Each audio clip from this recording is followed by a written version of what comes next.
All right, Shalom. First, I want to give all praises, honor, and glory to Yahweh, Bahashem Yahweh Shai, Bahashem Racha Kodash. Double honors to the apostles of Great Millstone, and peace and blessings to the elect. Hey, we right back again. All right, with the follow-up article. Okay, as we had gone into about the Iranian tanker, okay, being oh, look at this. LOL, no, the Jewish people did not do this. If they were as clever, capable, and responsible. Oh man. Well, hey, we'll see. But yeah, as we were going into as to how the Iranian tanker, okay, had basically got hit. Okay. Now one of the effects of that oil spill is what? Is this. Okay. It says oil prices surge after Iran says missile struck its tanker near Saudi Arabia. All right. And this is a different article than the one I read before. So I might read this one too.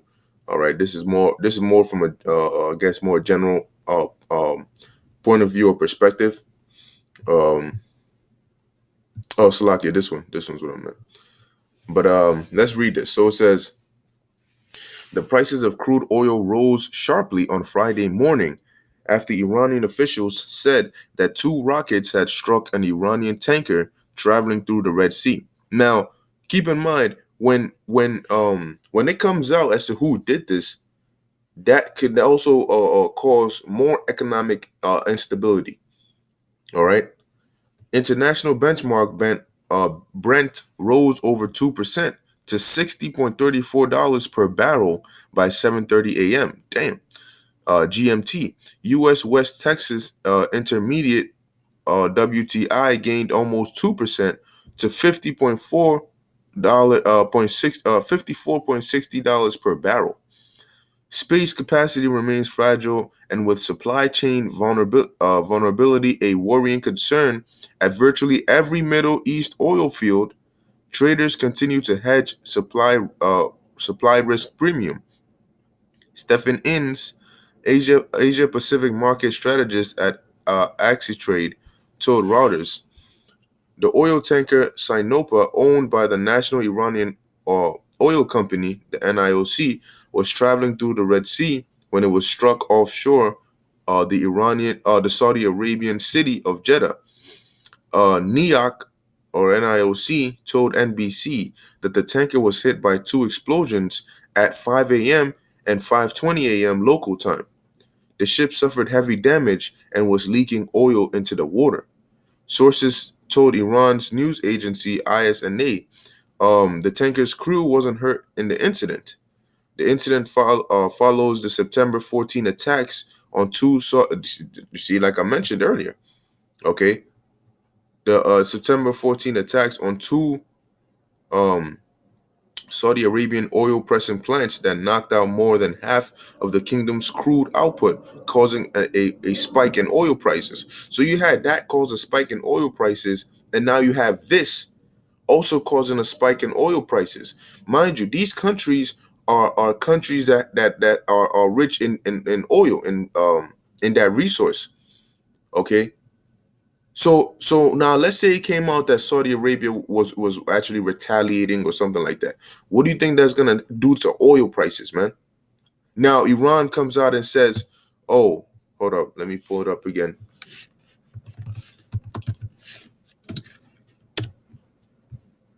Let's look at it. I'll get this one. So Iran comes out and says, "I bet this is what we're gonna do now. We're gonna shut down right here. We're gonna shut down the Gulf of Oman. We're gonna close it up." Okay. And we went into this at camp before too, where look, man, if they close it up here, okay, being that Saudi Arabia's oil facility, I believe, is somewhere around this area. Okay. Now, guess what? They going get it out, because usually they get it out through the Persian Gulf into the Gulf of Oman, all right, all the way down into the Arabian Sea and wherever else they need to take it. But now then they'd have to bring it all the way through to try and get it out through the Red Sea, okay, and that's going to be a problem. So um going back to reading the article, man, because hey, let me put it this way: the economy is already doing bad now. especially the American economy. Boy, you could, man, that joint is somewhere else. Okay, but with these things going on, man, oil is a very, very, very important resource, man. Okay, and keep in mind, Iran was on the list of the countries U.S. said they wanted to get into, get up and invade. So U.S. is trying to support any country, all right, that is with them against Iran. That's why when the Saudi Arabian oil plants got hit, U.S. was so quick and adamant to basically pin it on Iran and try to get that to be the mindset of the Saudi Arabians. Okay. Um, It says Yemeni Houthi rebels who have been fighting Saudi troops since 2015 claimed responsibility for the attack, but Riyadh and its ally Washington pinned the blame on Iran, a claim which it vehemently denies. See, like I said, now why would Washington, all right, pin the blame on Iran? Okay, tensions have escalated lately in the Straits of Hormuz. Okay, um, let's see if I can find that. Yeah, I don't even, hold on. Let's get the indication for you. Straits of Hormuz. Boom.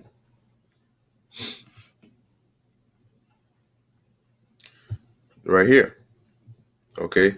And this is why when you see these places, man, and if you're not familiar with these names, look it up. I know where these are, but I wanted an indication, all right, for brothers to see, all right, to understand. Because if Iran is up here, okay, and then here's the Persian Gulf, guess what? If Iran was to close this down, it's gonna be a problem, man.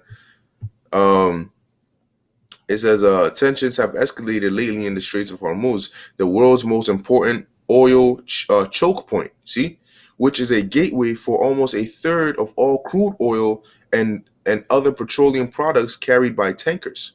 So that's how they export out of the countries. All right, and get the oil around.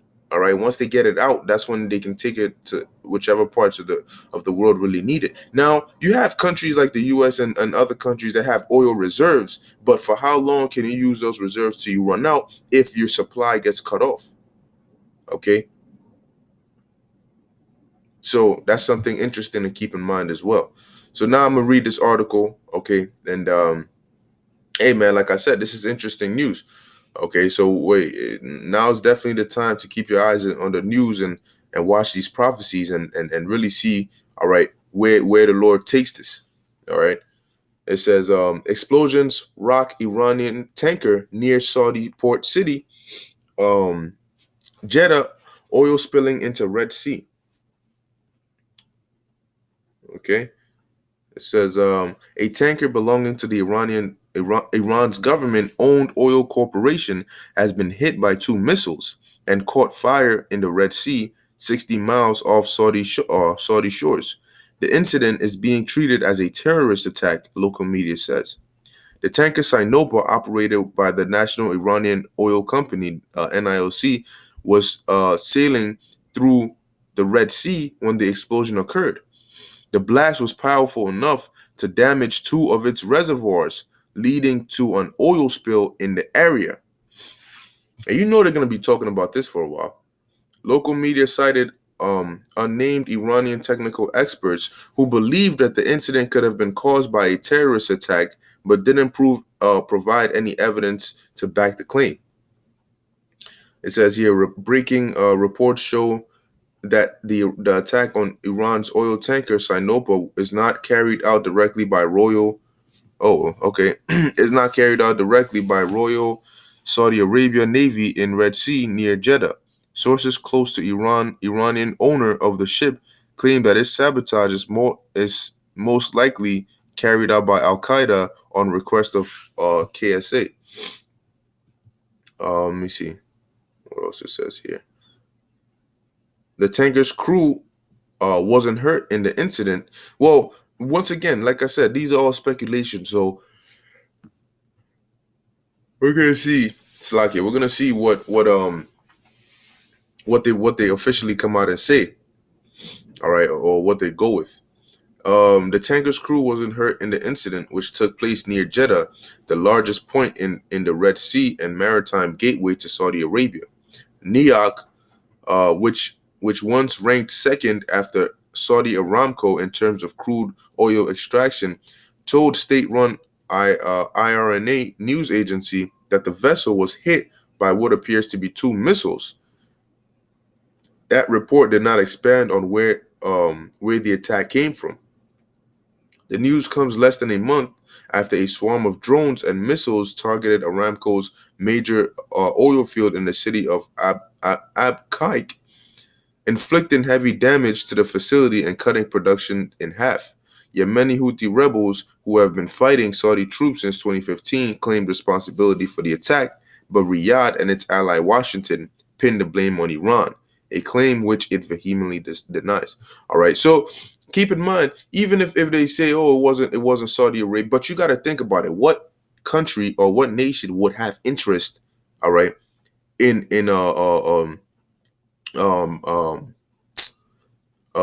attacking Iran's oil tankers? And even if it wasn't a specific nation in particular, and let's say it was some rebels or whatever, guess what? They have to have been backed by somebody. It has to have been in the interest of somebody else. Okay. So hey, this is very interesting, man. So keep in mind, man, because this doesn't just it's not just tensions rising in the Middle East, but now it's affecting the economy, man. Okay. So hey, man, Mossad is definitely picking things up, man, and he always does that, especially getting to the end of the year. Okay, he really starts turning things up, man. Okay, he really starts turning things up. So, hey, Lord willing, this is edifying unto the elect. All right, just keep your eyes on the news, keep your eyes on these prophecies, because the Mossad is definitely picking things up and kicking it into overdrive. Okay, so with that, I want to give all praises, honor, and glory to Yahweh, Bahashem Yahweh Shai, Bahashem Rachak Wadash. Until next time, Shalom.